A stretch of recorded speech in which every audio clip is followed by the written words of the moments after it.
I'm just capping some buttons. When it comes to natural body products, this Canadian-based company really cleans up. And top of their line is soap. But just how do you make it?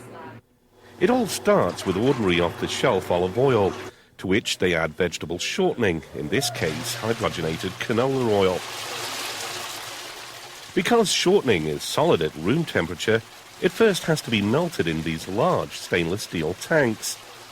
Getting the correct ratio for each ingredient is critical. So, as each ingredient is added to the mix, it's weighed. The final ingredient, called lye, is added last. Made from sodium hydroxide, or caustic soda as it's more commonly known, this isn't the kind of stuff you want to get on exposed skin, so protective clothing is a must. Next, the entire solution is mixed. It's during this process that the fundamental chemistry takes place between the acidic and base components of the mix. What happens is actually, if you remember high school chemistry, if you mix an acid and a base, you get salt and water. Soap is actually a salt of an acid-base reaction. The oils provide the acids, which are triglycerides, and the lye provides the base. It's a very strong base chemical. And what will actually happen is the molecules actually undergo a chemical reaction where part of the molecule of the sodium hydroxide combines with part of a fat molecule or an oil molecule to actually form the soap. And the other part of the lye molecule combines with other parts of the oil molecules and actually forms glycerin, which is a humectant and attracts moisture to your skin.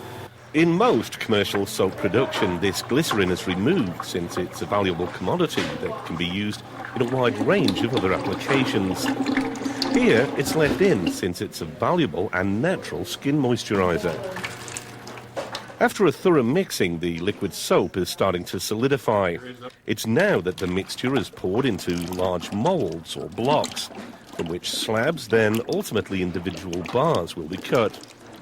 Although the technique of producing handmade soap hasn't changed much over the years, today the process is a little easier.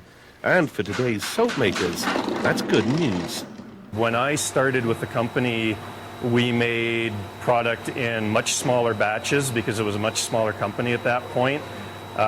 When I started making soap, we did it in buckets, 5-gallon buckets. I would come in the morning, melt pails of fat on hot plates sitting on the floor. I would mix lye in the sink using water and dry caustic soda. It was actually quite an art to it because you had to heat the oil up to the right temperature and cool the lye down at the right time to get everything to work.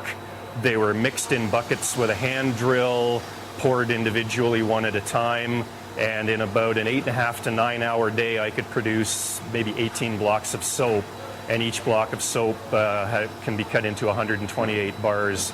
Nowadays, one person can do about 7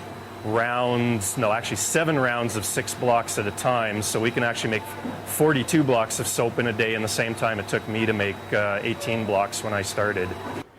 Meanwhile, the final, purely cosmetic ingredients are being added to this new batch. In this case, a natural fragrance together with a second colour to give the soap an attractive swill design.